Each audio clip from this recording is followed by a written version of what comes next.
Welcome back to another episode. And today I want to talk about something that I call emergency room financial planning. And it's something that really deserves some attention.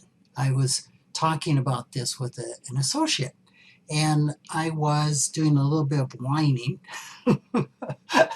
about a person that had called our office pretty much in a panic. And this isn't a one-off. This happens, quite frankly, a lot. And it goes something like this.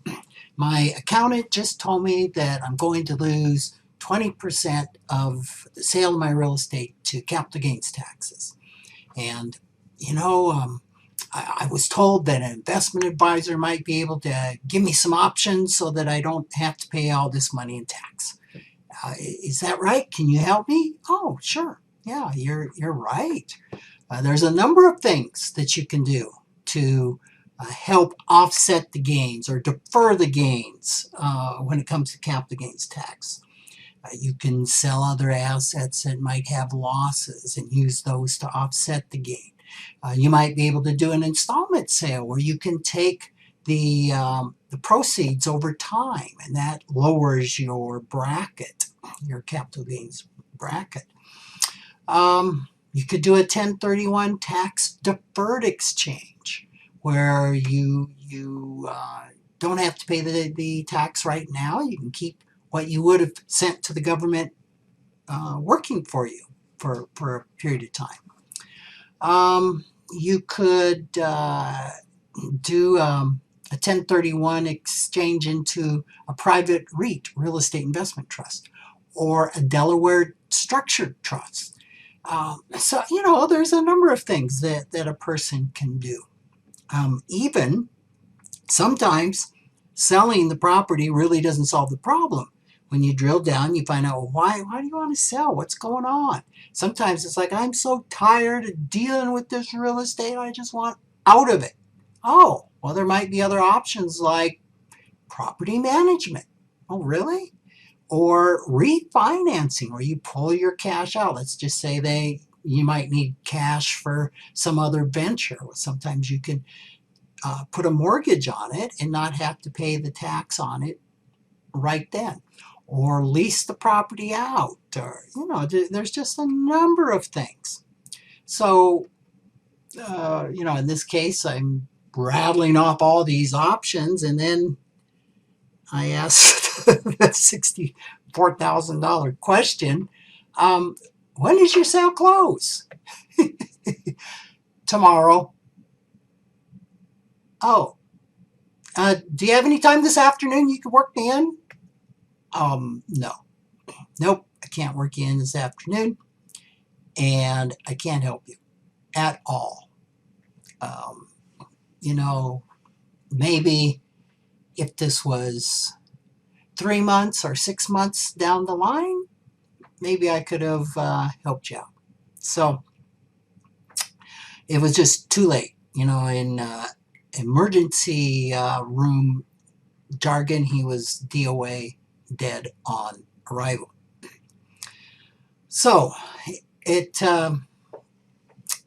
goes back to that old adage that an ounce of prevention is worth a pound of cure. And, we kind of know that, just like we know a lot of things, right? But that doesn't necessarily mean we act on that. And when I was writing an article on this some time ago, I looked at modern healthcare. And they said that 60% of all the visits to the emergency room in 2017 were preventable. So I thought, probably when it comes to financial emergencies, I don't know what percent may be preventable, but I'll bet it's a whole lot higher than 60%. Because for the most part, we know that financial things are going to happen. We know dates are going to happen.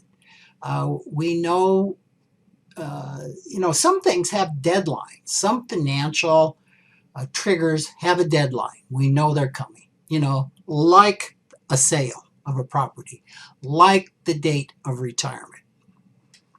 There's others that we know someday it's going to happen, but we don't know when. Or they could be the crisis. For example, I had a client who did have to retire because of a accident that happened that disabled him, and boom, he was retired. So, but we know at some point in time we will quit our job, or we will no longer be able to work. High probability, unless of course we die prematurely. And we even know dying prematurely is a possibility, right? If I'm alive today, I can prepare for a premature death. So these are all things we really need to look at addressing, and wonder why we don't. Waiting a month before we retire to decide how we're going to take any retirement distribution, whether we're going to take the survivor's benefit package, and are we going to take the 100%, the 75%, the 50%, the 5-year certain, the 10-year certain, all this lingo that I'm not going to get into. It can be kind of problematic if the event is happening real soon. Same with, how do we take Social Security? When do we file for that? So there's a lot of things that fall into this category. Marriage, we probably know, most of us probably knew the date of our marriage. The divorce settlement, or the pending date of divorce. Paying off our mortgage. Sometimes we're in complete control of doing that. Do we prepare for that? Do we look at all the planning aspects of that? College tuition. We know when our kids are going to turn 18. So, selling a business, buying a business, all of these that have foreseeable deadlines. And some of the things that maybe we can't foresee would be a sudden death, would be a disability, a lawsuit. You never know when you're going to get hit with a lawsuit. But when you're hit with a subpoena on a lawsuit, time to plan is over, just like a death, just like a disability. But prior to that, there's a ton of planning that can be put in place to help protect your assets, especially from a frivolous lawsuit. Being fired from a job, boom, that happens immediately. Can you prepare? Yeah, absolutely. This is what an emergency fund is for, to prepare for that sudden loss of a job. Same with natural disasters. All of them require planning. You can do things to prevent those by drafting wills and trusts and durable powers of attorney, incorporating a business, having the proper insurance, asset protection planning, prenuptial agreements, tons of things that can be done to prepare. So that my point of all this is, most financial crises that I see are completely preventable, right? So the key is to go into action before it happens. So that really kind of takes us down to, why do I put off taking action? I mean, ask 10 people, should you plan for? Should you take action before? And probably 9 out of 10 will say, well, of course you should. My favorite shoulding word. Just like, ask 10 people if exercise and diet are important, probably 9 will say yes. Ask 10 people if you should spend less than you make. If that's important, 9 out of 10 will say yes. And yet we know the statistics show probably only 2 or 3 out of 10 people worry about their diet and do exercise, and only 2 out of 3 people actually save money and save for retirement. So we need to know why we don't plan. Why do we put it off? Why do we procrastinate? And I would suggest that procrastination is emotional. It's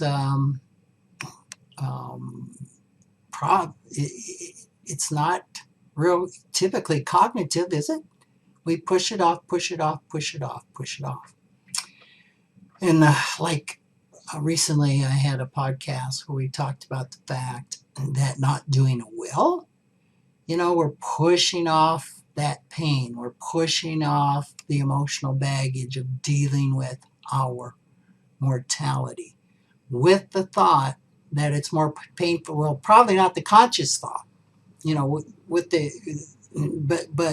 the bottom line thinking, this is going to be far less painful for whoever I leave behind to deal with than it's going to be for me to have to deal with. So, why do we put this up? And just to kind of show how emotional this is, I once had a client. He was a business owner in his 50s, very sharp man. And his planner had said, you need to contribute several $1,000s a month to your retirement plan so you can retire.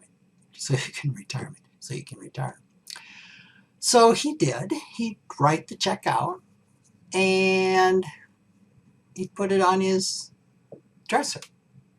And the next month he'd write the check out, put it on his dresser.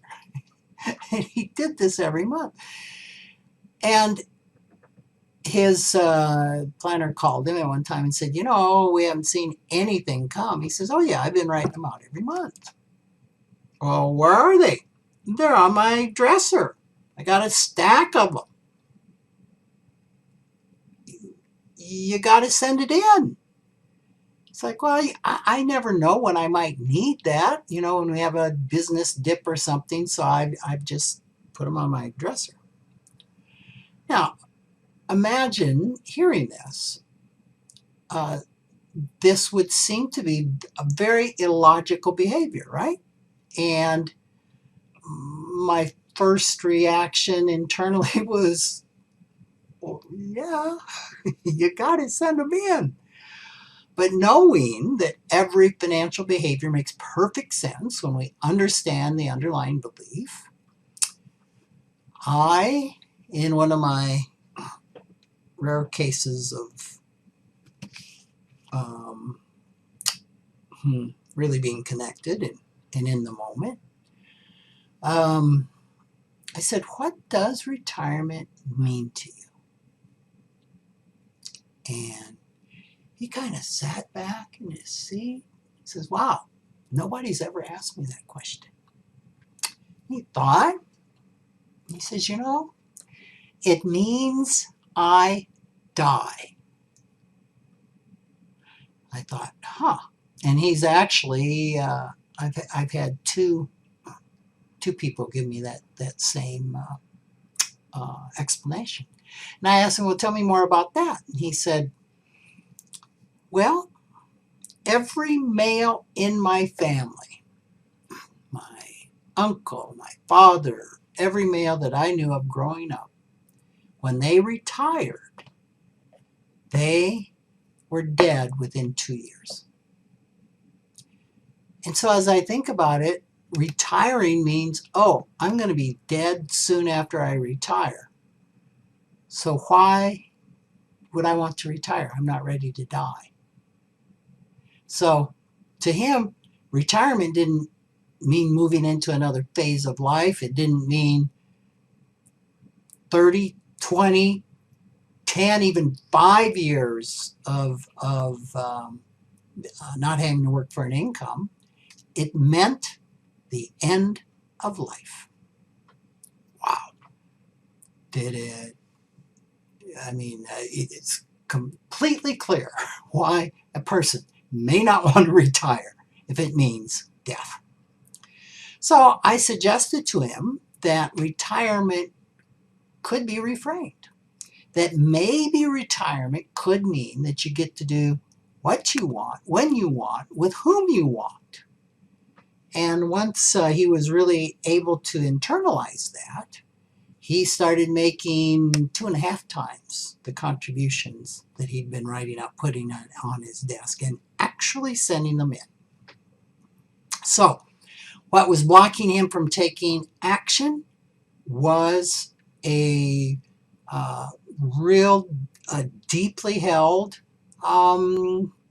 financial trauma, that it means death, and he wasn't ready to die. So there's a lot of these reasons that block us from taking action. We like to throw all these into procrastination, but I think it's much more specific than that. Here's some of the things that come up to me. Because, you know, if I haven't done a will, I haven't prepared for my retirement, I haven't taken a look at planning for asset protection for my business or my assets or whatever it is. What is hindering me? And the first one is just, I want to avoid it. Why do I want to avoid it? What are the feelings behind avoiding it? Self-doubt. That I'm not capable of this. I'm not capable of understanding it. A fear of pain involved in looking at whatever I need to look at. Maybe it's power of attorney in case I am incapacitated. Just anxiety around whatever the task is. Anxiety about going into motion. Or depression. Maybe I'm retiring and I'm not really happy about retiring, but for whatever reason I have to, and I'm just depressed. And it's really hard to go into action. Maybe I'm deeply angry about it or deeply fearful of it. Or maybe I have fear of asking for help. I just know that I'm going to be condescended to. I may have messages that asking for help isn't okay because I should know what I'm supposed to do. Maybe it's a lack of trust. I just don't feel I can trust attorneys, accountants, financial planners, whoever it may be. So I just avoid. In money scripts, we have one of the major categories of money scripts is money avoidance. Please just want this to go away so I don't take action. Another one is perfectionism. This can be fear of failure. I'm not going to do it right. I'm afraid of being criticized. And that criticism is interesting because it's both internally and externally, and often more internally by parts of ourselves. Third that I came up with is ambiguity. Just lack of clarity about the task, feeling overwhelmed by it, just a difficulty in prioritizing. In the absence of a crisis, the nice thing about a crisis is that it gets in our face so that we typically have to do something. So it can be hard to go into action without that. You know, another thing that really gets us is being focused on immediate tasks that are getting our attention, and those big A priorities fall into ambiguity because they're not shouting to us loudly. Fourth is narcissism, overconfidence. I can do this at the last minute. It's not a big deal. I can get it done. This is also kind of that need to have chaos or pressure or adrenaline to go into motion, to focus on everything else, a feeling of being fully alive. and taking charge. Another one, which is probably not necessarily emotional. It's physical issues. I'm sick. I am sick. I'm fatigued. And I just don't have the strength to go into action. Lack of knowledge could be another one. You know, it's kind of like not knowing what we don't know, you know. Just not having a clue. Wow, I didn't have a clue that you needed to do that. And typically in this case, we may not have the necessary support in our life. We're unsure how to get help, where to go for help, unsure about the information. You know, I think one of the cool things in the age of Google is that we can put in about any question we have and find some information on it. But a lack of knowledge will stop us. And then financial. Again, not an emotional issue, but just not having the funds to take action. Maybe knowing exactly what we need to do, but not having the funds that we need to take action. So, these are all resolvable issues. And I think the really important thing to do is to really, you know, if there's something that needs to be done in your life that isn't getting done, you know you need to do it, it isn't getting done. It's just to sit and identify what's really going on. What am I afraid of if I went into action? What am I afraid of? What do I fear is going to happen if I fill in the blank? And that often gives some knowledge. Another thing you might try would be the money dialogue. In other words, take the event, and maybe it's retirement, and maybe you're just not going into action around retirement, or whatever it is, and have a dialogue with it. Say, you know, you can start the conversation out, why am I so afraid of you? And then you flip and you are that event and you answer, well, because of this, and this, and this. And then you flip and then you write your response to that. You go back and forth, back and forth, back and forth. It's a form of a Gestalt technique called the empty chair. And it can be incredibly powerful at drilling down to see what is at the root of this inaction. And don't be surprised if you really hang with this, and you ask yourself, so when has this happened before in life? When maybe did this behavior start? That so much of this can be tied back to a childhood event. It's really, really amazing. And, you know, it might be helpful in getting some assistance to do that. It's not necessarily easy to do by yourself.